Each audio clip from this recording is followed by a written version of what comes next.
Nanginimosyonal si Nanay Angelica Tabaya Parenya, 65 anyos, kagresidente sa Bangga Punong, Barangay Mansaya, Lapuz, Iloilo City.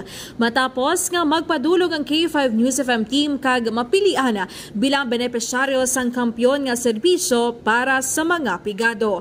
Si Nanay Angelica ang masobra 20 na katuig nga balo, may 5 kakabataan, apang sa karon isahan na namang nga nagapangabuhi.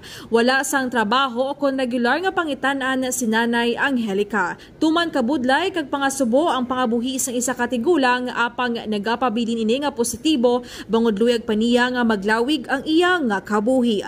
Nakabaton si Nanay sang isa ka sako nga bugas, 500 nga cash, isa ka radio set, isa ka box ng DTX Coffee Mix, kag bade nga puno sang groceries. Si Nanay Angelica ang isa lamang sa mga benepisyaryo sang kampyon nga serbisyo para sa mga pigado sang K5 News FM Iloilo 88.7. Ang kampyon nga estasyon kaupo ng RYU Foundation kag padayon nga magabulig sa mga nagakinahanglan kag nagahatag sang paglaom sa mga Ilonggo.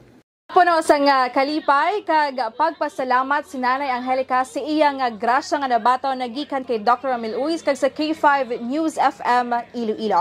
Gani mga ka K5, padayon lang sa pagtutok sa K5 News FM Iloilo. Base ka muna ang masunod nga mga benepisyaryo para sa K5 serbisyo para sa mga pigado. Kaupo ng bugos nga team sa K5 News FM Iloilo. Ako naman si ka K5 Jenny Kauyunan para sa kampyon nga balita serbisyo publiko kag kalingawan sa Iloilo, K5 News FM.